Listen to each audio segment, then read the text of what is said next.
Hello, class 6th. Today we are going to study chapter number 8, India Climate, Vegetation and Wildlife in your geography section. So, let me know what is the weather in this chapter. Weather is about day to day changes in the atmosphere. It includes change in temperature, rainfall, and sunshine. For example, as such, it may be hot or cold, sunny or cloudy, windy or calm. बच्चों, weather क्या होता है? आप देखते हैं मौसम में day by day कोई ना कोई चेंज देखते हैं। जैसे कभी कभी टेम्परेचर बहुत ज़्यादा हो जाता है, गर्मी बढ़ जाती है। कभी कभी क्या होता है, बारिश आ जाती है एकदम से। क्या कहते हैं कि कभी कैसा होता है कि जैसे क्लाउडी वेदर हो जाता है ना, बादल आ जाते हैं। तो इन सब चीज़ों को बोलते हैं, यानी कि जो डे टू डे चेंज हो रहा है डेली हमारे मौसम में, उसको बोलते हैं वेदर। लेकिन अब अगर हम क्लाइमेट की बात करें तो क्या होता है क्लाइमेट? क्लाइमेट का मतलब होता है कि there is a continuous change और there is a continuous sustainity या सस्टेनेबिलिटी इन द एटमॉस्फेयर और the weather condition of the prolong period of time. मतलब क्लाइमेट का मतलब ये हुआ बच्चों कि कहीं किसी भी जगह पर बहुत लंबे समय तक अगर एक ही जैसा वेदर मौसम रहता है तो उसको क्लाइमेट बोलते हैं। लेकिन वेदर क्या होता है? वेदर का मतलब होता है कि जब डेली कोई ना कोई मौसम में एकदम से गर्मी बढ़ जाए, सर्दी बढ़ जाए या बादल छा जाए, एकदम से कुछ चेंज हो जाए ट्रेमेंडस, तो वो हो जाएगा वेदर। लेकिन अगर बहुत लंबे समय तक एक ही जैसा मौसम बना रहे तो उसको बोलेंगे क्लाइमेट। क्लाइमेट। अब इसके बाद आता है बच्चों वेदर के हिसाब से जो वेदर होता है, जब ये क्लाइमेट के रूप लेता है वेदर, यानी कि जब ये बहुत लंबे समय तक खिंच जाता है कुछ समय तक, तो हम इसको सीज़न का नाम दे देते हैं। अब सीज़न जो है वो कितने प्रकार के होते हैं? यहाँ जैसे हमारे इंडिया में देखा जाए तो कोल्ड वेदर सीजन है, जो कि विंटर से यानी कि दिसंबर से फरवरी तक चलता है। हॉट वेदर सीजन है जो समर में मार्च से मई तक चलता है। साउथ वेस्ट मानसून सीजन है जो कि रेनी सीजन है, इसको आप जून से सितंबर तक मान लेते हैं। सीजन ऑफ रिट्रीटिंग मानसून, यानी कि जब मानसून चला जाता है तब फिर ऑटम आता है। ऑटम जैसे जिसमें अक्टूबर से नवंबर ये। तो इस प्रकार से मेनली देखा जाए तो चार प्रकार के सीज़न है हमारे यहाँ। Cold weather season winter December to February, hot weather season summer March to May, south west monsoon season rainy June to September, और season of retreating monsoon autumn October to autumn में October and November. फिर आता है कि ये सभी को पता है कि जो कोल्ड वेदर सीजन है वो ठंड का मौसम है, जहाँ पर सन रेज जो होती है वो सीधी नहीं पड़ती इक्वेटर पर, उस समय डायरेक्टली वो सन रेज जो है वो तिरछी पड़ती हैं। ठीक है, तो नॉर्थ इंडिया में उसमें बहुत ठंड होती है। फिर हॉट वेदर सीजन में क्या होता है? Summer season. इस समय इक्वेटर पर हमारे बिल्कुल सीधी रेस चल पड़ती है। जैसे मान लीजिए ये अर्थ है, तो अर्थ के बीच में ये इक्वेटर है, तो इस पर जो सन रेस पड़ेंगी वो एकदम सीधी पड़ेंगी। तो सीधी पड़ने से क्या होगा? सीधी पड़ने से यहाँ गर्मी बहुत होगी इस रीजन में जहाँ ये पड़ेंगी। ठीक है, तो जब बहुत गर्म गर्म हवा चलती है तो उनको क्या बोलते हैं? हॉट एंड ड्राई विंड्स को लू।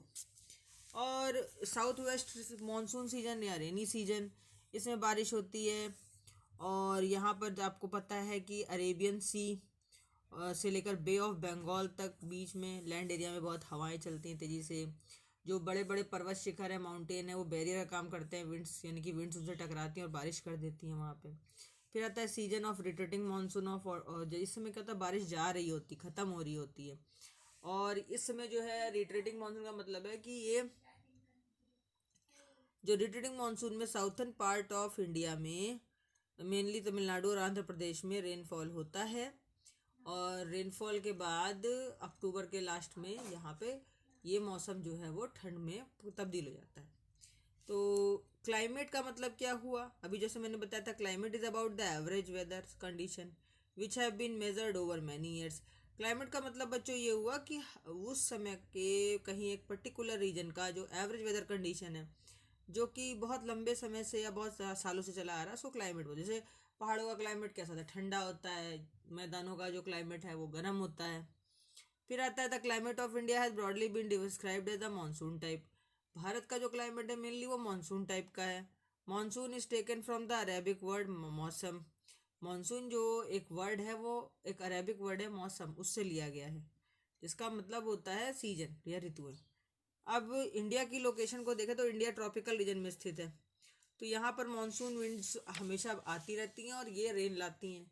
यहाँ का मेन जो हमारा फैक्टर है इंडिया में वो है एग्रीकल्चर। तो एग्रीकल्चर मेनली जो है वो इंडिया का रेन पे डिपेंड करता है, और अच्छे मानसून में अच्छी बारिश होती है और उससे अच्छी मतलब काफ़ी फसल हो जाती है। अब आता है the climate of a place is affected by its location, attitude, distance from the sea and relief.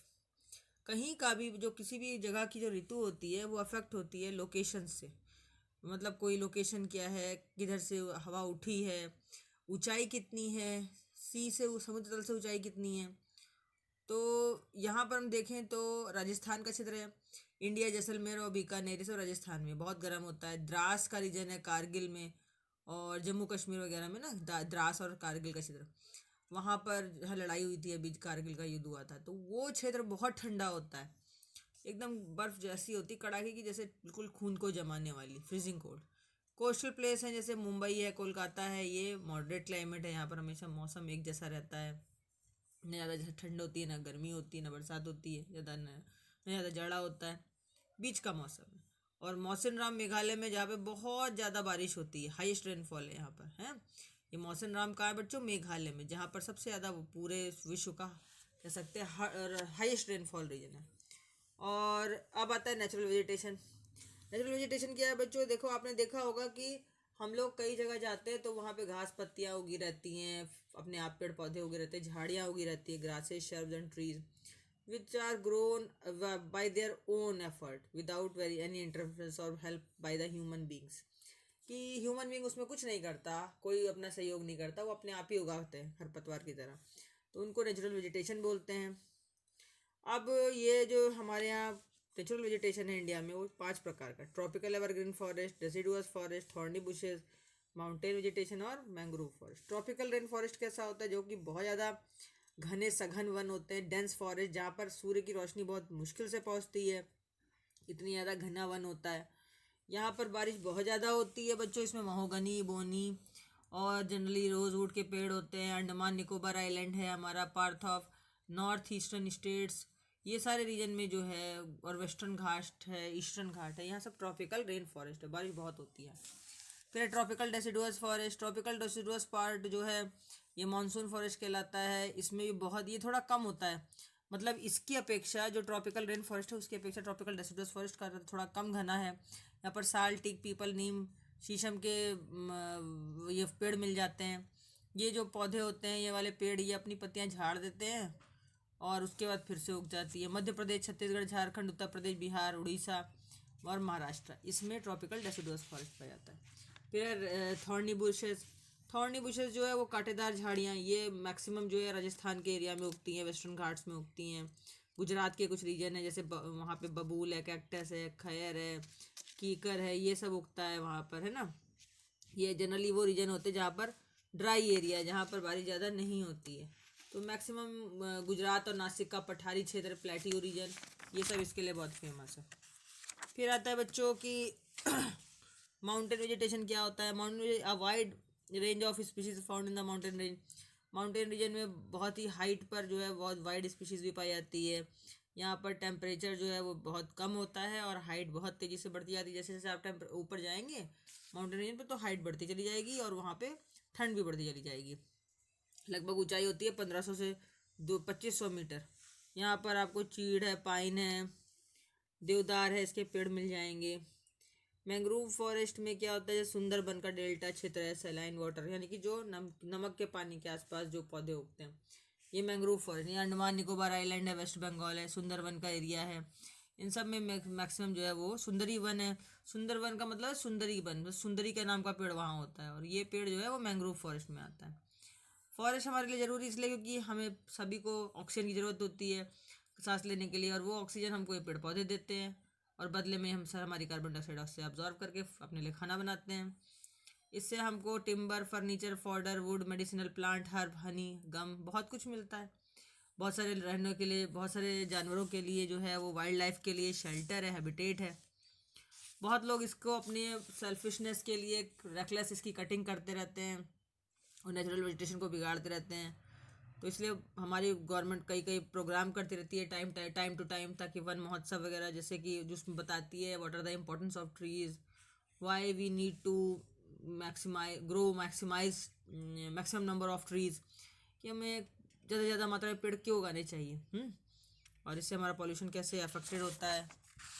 Wild life की बात करें तो बच्चों, वाइल्ड लाइफ में जैसे कि एनिमल स्पीशीज़ है, जैसे कि आप लायन, डियर, टाइगर, ये सब देखते ही हैं, रेप्टाइल्स, एम्फीबियंस, मैमल्स, बर्ड्स, ये सब ड्वेलिंग करते हैं, इनके ड्वेलिंग प्लेस हैं यहाँ पर। फॉरेस्ट ड्वेलिंग का मतलब होता है हाउ होम है जिसका, तो जंगल में जंगली जानवर रहते हैं।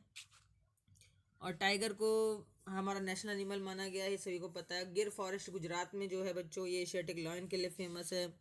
ऐसे काजीरंगा नेशनल पार्क है, वो कहते हैं गैंडे के लिए, जो वन हॉर्न राइनोसोरस उसके लिए फेमस है। एलिफेंट्स और वन हॉर्न राइनोसोरस ये वहाँ असम में भी पाए जाते हैं, केरला कर्नाटका में एलिफेंट पाए जाते हैं। कैमल, वाइल्ड एसेस वगैरह जो है वो ग्रेट इंडियन डेजर्ट है, वहाँ पाया जाता है। रण ऑफ कच्छ वगैरह में ना। लियोपार्ड, बियर्स, वाइल्ड गोट्स ये हिमालयन रीजन में बहुत पाई जाती है। मोंकी, वॉल्फ, जैकाल, नील नील गाय, चीतल, ये सब जो है हमारे माउंटेन रीजन से बहुत पाया जाते हैं, हिमालयन रीजन में। इंडिया जो है उसमें बर्ड की भी बहुत मात्रा है। नेशनल बर्ड हमारी पीकॉक है, इसके अलावा पैरट, पीगन, मैना, गीज, बुलबुल, डक्स, ये सब पाए जाते हैं। बहुत सारी देखिए बर्ड सेंचुरी, जैसे आपके आसन बर्ड सेंचुरीज है, जैसे इनके अभी देखिए केवला देव पक्षी विहार है राजस्थान में।